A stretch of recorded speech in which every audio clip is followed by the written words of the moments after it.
पूरा देखिएगा क्योंकि मैंने लास्ट में कुछ सामान की लिस्ट दी है जो कि आपको इस यात्रा पर ज़रूरत पड़ेगी।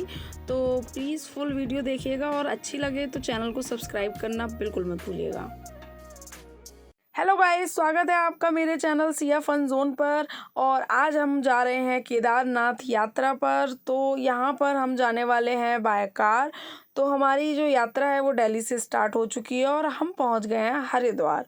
तो जहाँ भी आप जिस भी सिटी में रहते हैं वहाँ से आपको पहले हरिद्वार आना होता है, चाहे आप चार धाम यात्रा कर रहे हो या फिर केवल केदारनाथ यात्रा कर रहे हो। तो सबसे पहले आपको हरिद्वार आना है और उसके बाद अगर आप पब्लिक व्हीकल से जाना चाहते हैं तो आपको यहाँ के बस स्टॉप से आराम से सोनप्रयाग के लिए बस मिल जाएगी या फिर फाटा तक के लिए इजीली बस मिल जाती है।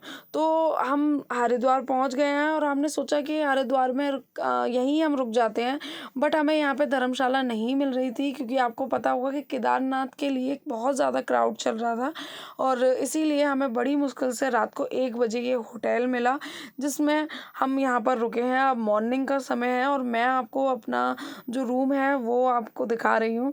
तो हमें अच्छा खासा कोजी वाला रूम मिल गया है और यहाँ पर हमने सोचा था कि रात को रुक कर अर्ली मॉर्निंग निकल जाएंगे, बट गाड़ी केवल एक ही इंसान को चलानी है जो कि सिया के पापा। तो फिर इसीलिए आराम से हम 8-9 बजे उठे और उसके बाद 10 बजे हम करीब निकल गए। तो यहाँ पर कुछ दवाइयाँ जो थी आपको अगर लेनी हो तो हरिद्वार से ही ले लीजिएगा। अगर आपका कोई भी मेडिकल का कोर्स, दवाई का, मेडिसिन का कोर्स चल रहा है तो आप प्लीज़ अपनी जो दवाइयाँ हैं वो साथ में कैरी करिएगा क्योंकि आगे जो दवाइयाँ हैं वो थोड़ी मिलने में प्रॉब्लम होती हैं अगर कोई स्पेशल आपको मेडिसिन चाहिए तो यहाँ पर अब हम हरिद्वार से निकल चुके हैं और ऋषिकेश की तरफ। लेकिन ऋषिकेश का जो मेन रास्ता था वो बंद था, तो गंगोत्री वाले रास्ते की तरफ से अब हम जा रहे हैं। ये मतलब हमें हरिद्वार से ऋषिकेश पहुंचने में करीब 4 से 5 घंटे लग गए। सुनने में आपको थोड़ा अटपटा लग रहा होगा लेकिन ये सच है कि हम हरिद्वार से ऋषिकेश पहुंचने में काफ़ी ज़्यादा परेशान हो गए थे क्योंकि बहुत ज़्यादा जाम था और हमें काफ़ी ज़्यादा लॉन्ग रूट लेकर उल्टा ऋषिकेश में आना पड़ा। तो ऋषिकेश तक आते आते काफ़ी ज़्यादा मतलब हालत ख़राब हो चुकी थी, गर्मी भी काफ़ी ज़्यादा थी। और अभी आप देख रहे होंगे यहाँ पर आपको कोई भी जाम नहीं दिख रहा है और एकदम क्लीन रोड दिख रही है क्योंकि हम ऋषिकेश के ऊपर आ चुके हैं और अभी हमें ऋषिकेश के में जाकर फिर हमें केदारनाथ के लिए जो रोड है वो लेना है। तो ये जो आपको मैं दिखा रही हूँ वो ऋषिकेश है और ये देखिए अब हम जाम में फाइनली फंस चुके हैं। और लेकिन यहाँ तक आते आते हमें बहुत सारे पुलिस वाले मिले थे और वो हमसे कह रहे थे कि आज हम ऋषिकेश पहुँच जाएं, वही बहुत बड़ी बात है। बट बाबा की कृपा से हम इस जाम से निकल कर अब अपना जो यात्रा है वो स्टार्ट कर चुके हैं और काफ़ी अच्छा मौसम है और बीच में काफ़ी ज़्यादा बारिश भी आ रही थी।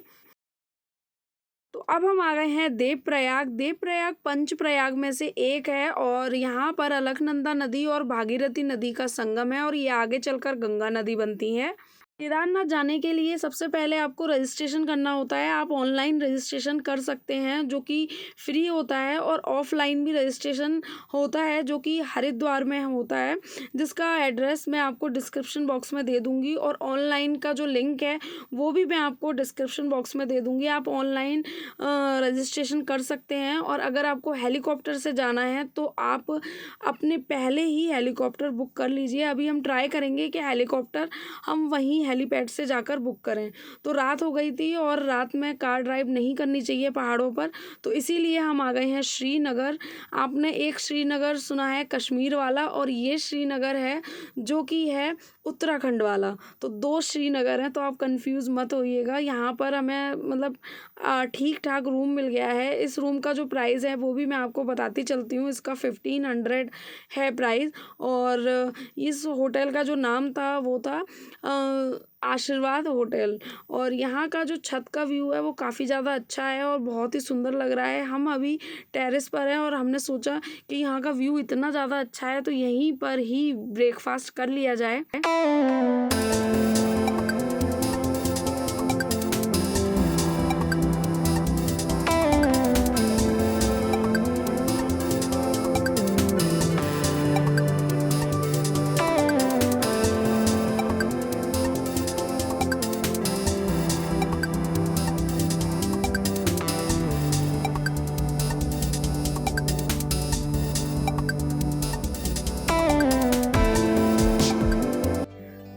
ब्रेकफास्ट में हमने मंगाया है पराठे, दही, अचार और चाय, जो कि व्यू के साथ बहुत ज़्यादा एंजॉय किया हमने। तो अब हम निकल चुके हैं और अभी भी मतलब हम आराम से ही अपनी यात्रा कर रहे हैं, क्योंकि नींद पूरी करना काफ़ी ज़्यादा ज़रूरी है। गाड़ी चलाते में काफ़ी ज़्यादा थकान हो जाती है और हमारे साथ एक ही ड्राइवर है जो गाड़ी चलाने वाला है। तो मेरे हस्बैंड ही गाड़ी ड्राइव कर रहे हैं। और श्रीनगर जो जगह है वो काफ़ी सही जगह है। अगर आप कहीं घूमने जाना चाहते हैं और पहाड़ों में रुकना चाहते हैं तो आप श्रीनगर में भी जाकर रह सकते हैं। बहुत ही अच्छी जगह लगी मुझे, और ये पहाड़ों में सबसे बड़ी जगह है। और यहाँ पर आपको मतलब कुछ भी चाहिए यहाँ पर आराम से मिल जाएगा। अगर कुछ घर से लाना भी भूल गए हैं तो यहाँ पर इजीली मिल जाएगा। और जो हमारे लेफ़्ट में जो नदी बह रही है उस नदी का नाम है अलकनंदा नदी। जो मैं आपको पहले देवप्रयाग दिखाया था, तो वो यहीं से जो नदी आ रही है देवप्रयाग में अलकनंदा नदी और भागीरथी मिल रही है। और यहाँ का जो व्यू है वो देख सकते हैं आप, कितना ज़्यादा औसम है। अभी तक तो सारा रोड अच्छा मिला। अभी ये छोटा सा एक पैच था जो कि मुझे लगा कि आपको बता देना चाहिए, तो ये थोड़ा सा ख़राब है। और यहाँ से एक बार में एक ही कार निकल पा रही थी। और पहाड़ों पर जब भी आप कार से जा रहे हो तो जल्दबाजी बिल्कुल भी नहीं करनी चाहिए, पेशेंस के साथ गाड़ी चलानी है। और अब यहाँ पर एक ये बोर्ड आ गया है जिसमें फाटा लिखा है 53 किलोमीटर, और केदारनाथ अब 87 किलोमीटर है, और 40 किलोमीटर है गुप्तकाशी। तो बेसिकली अगर आप जब भी केदारनाथ जाना चाहते हैं और फैमिली के साथ जा रहे हैं तो आप पहले से ही हेलीकॉप्टर बुक कर कर जाएं। वो आपके लिए काफ़ी ज़्यादा सही रहेगा, क्योंकि आप वहाँ पर जाकर घोड़ा करेंगे या फिर पिट्टू करेंगे, जो भी करेंगे, उससे अच्छा है कि आप हेलीकॉप्टर बुक करके जाएं। वो आपको रीज़नेबल भी पड़ेगी और बजट फ्रेंडली भी आपकी यात्रा हो जाएगी। वैसे आपको सुनने में थोड़ा बुरा लग रहा होगा, लेकिन ये एक प्रैक्टिकल बात है जो मैं बता रही हूँ आपको। क्योंकि अगर आप यहाँ से गौरीकुंड तक जाएंगे, पहले जाएंगे सोनप्रयाग, उसके बाद जाएंगे हम गौरीकुंड। गौरीकुंड में भी रुकने के लिए आपको कोई ना कोई तो रूम बुक करना ही होगा। और वहाँ पर जो रूम के प्राइस हैं वो काफ़ी ज़्यादा हाई रहते हैं। तो आप इजीली आप गुप्तकाशी से भी हेलीकॉप्टर बुक कर सकते हैं, और सोनप्रयाग से भी हेलीकॉप्टर मिल जाता है, और फाटा से भी मिल जाता है। और हम ट्राई करेंगे हेलीपैड पर ही जाकर हेलीकॉप्टर बुक करने की, क्योंकि ऑनलाइन हमें बुकिंग नहीं मिल पाई थी। और हम 2 लोग ट्राई कर रहे थे कि हम बुक कर लें, बट इतना ज़्यादा साइट पर रश था तो इसी वजह से बुक नहीं हो पा रही थी। और अगर आप पैदल चलकर यात्रा कर सकते हैं तो वेल एंड गुड है। आप पैदल करके चलकर जाएंगे, उससे बड़ी क्या ही बात होगी। बट अगर फैमिली के साथ जा रहे हैं तो मेरी बात पर ज़रूर गौर करिएगा। तो अभी हम आ गए हैं रुद्रप्रयाग, जो कि यहाँ पर एक कस्बा है अगस्त्यमुनि, और यहाँ पर भी आपको आराम से सामान मिल जाएगा। आपको अगर कुछ चाहिए मार्केट से तो आप खाने पीने का सामान इजीली यहाँ से बाय कर सकते हैं। और यहाँ पर हमें दिख गई स्नो पीक्स, और स्नो पीक्स देखकर कौन इस व्यू को ऐसे ही छोड़ देगा। हमें इसे मेमोरेबल बनाना था, तो इसीलिए यहाँ पर खूब सारे हमने फ़ोटो क्लिक किए।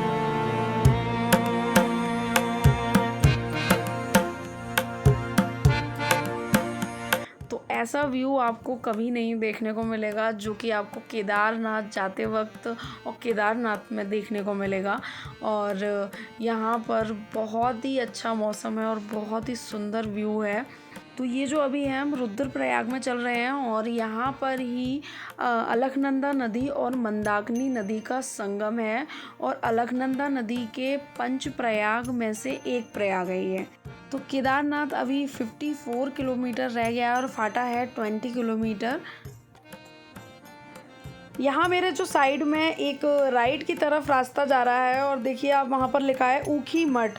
और यहाँ पर जब केदारनाथ में ठंड बढ़ जाती है तो केदारनाथ बाबा को ऊखी मठ में लेकर आया जाता है, और यहीं पर आकर लोग शीतकालीन केदारनाथ बाबा के दर्शन करते हैं।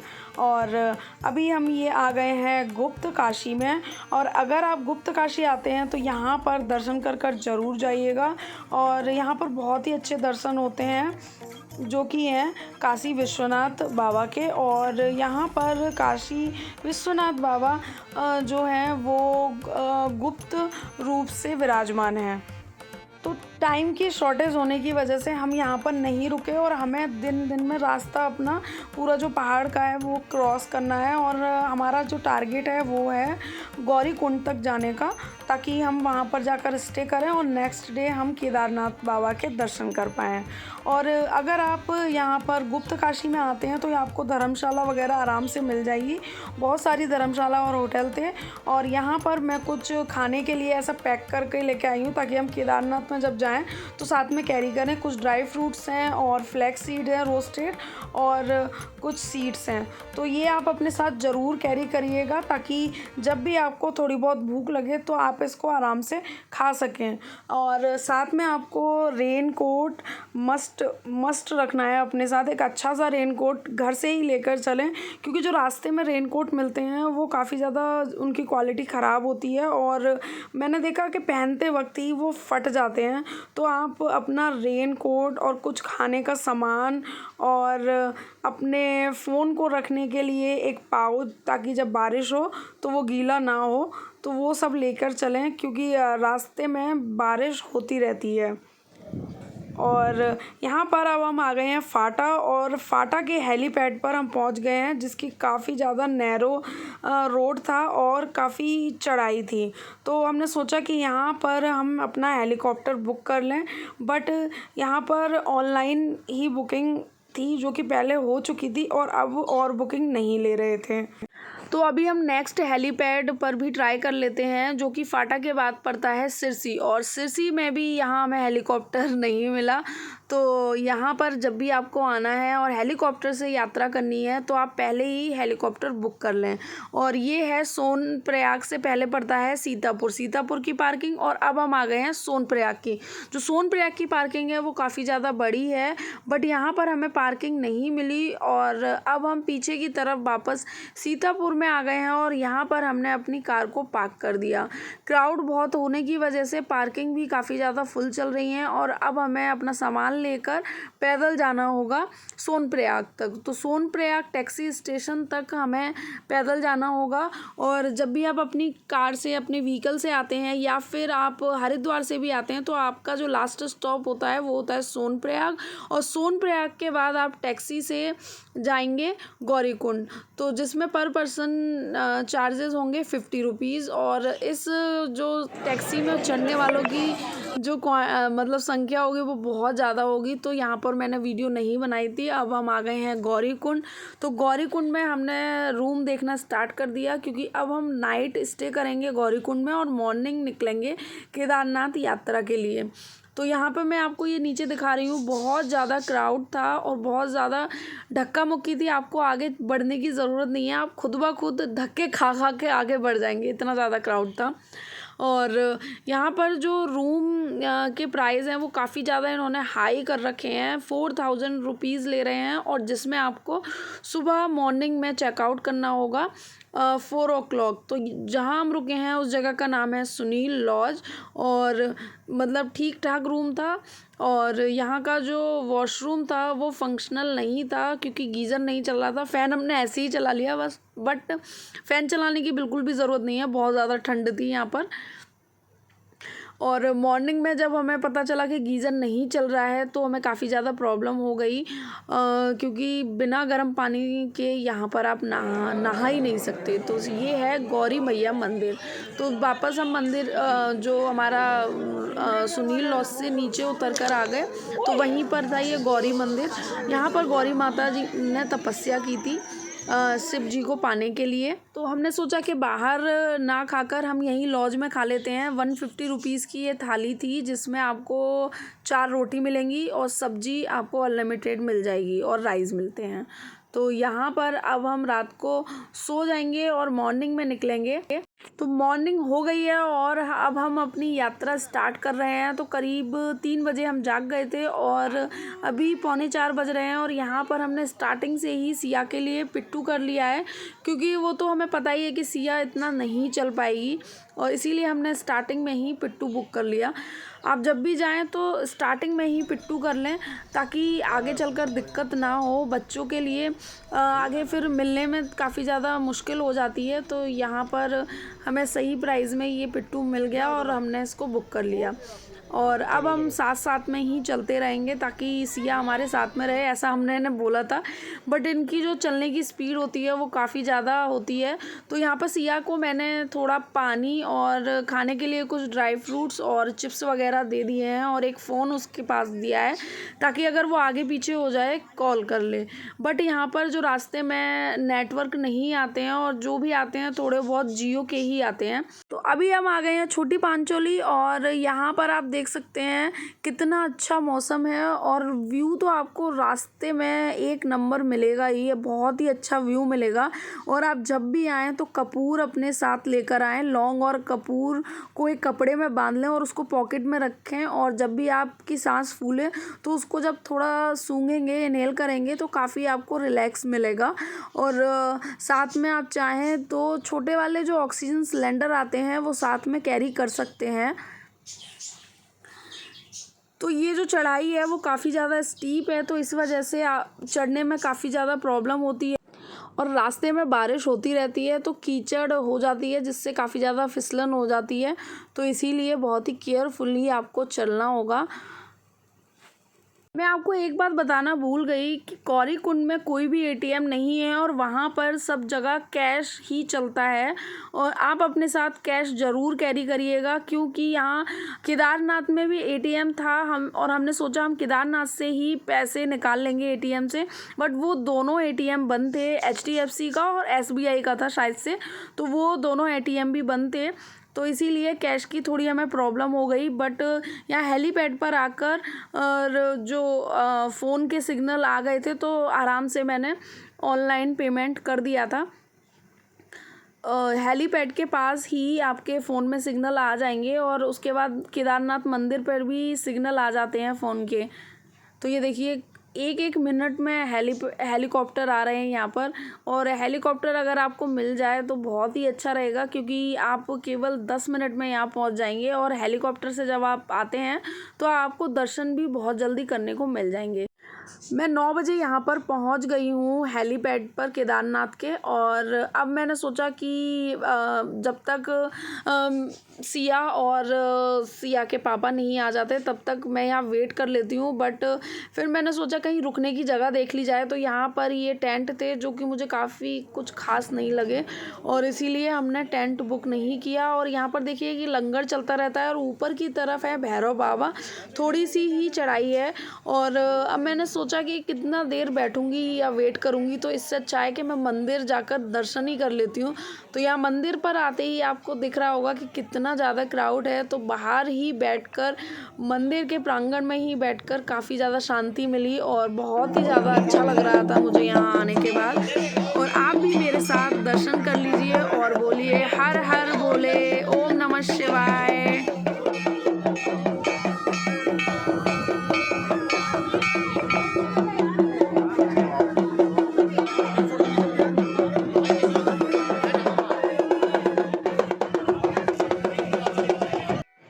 सच में यहाँ पहुँचने के बाद आपको ऐसा लगेगा कि सच में हम स्वर्ग आ गए, और मतलब मेरे पास बोलने के लिए ऐसा कुछ है नहीं, बट आप अपनी आंखों से देख सकते हैं, ऐसा लग रहा है कि हम स्वर्ग में हैं। और मेरा तो सच बताऊँ जाने का बिल्कुल भी मन नहीं कर रहा है, बस ऐसा लग रहा है यहीं बैठी रहूँ।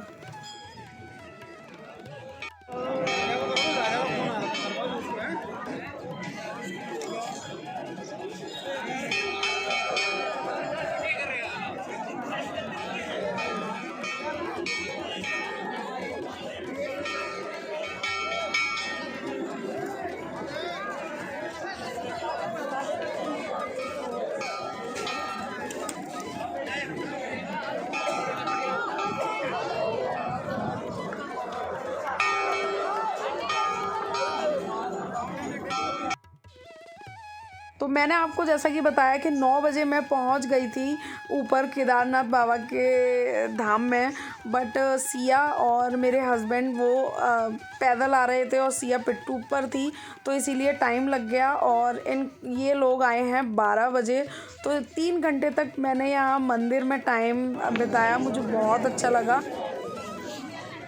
तो सिया की थोड़ी सी तबीयत ख़राब हो गई है आज। आराम से चलेंगे।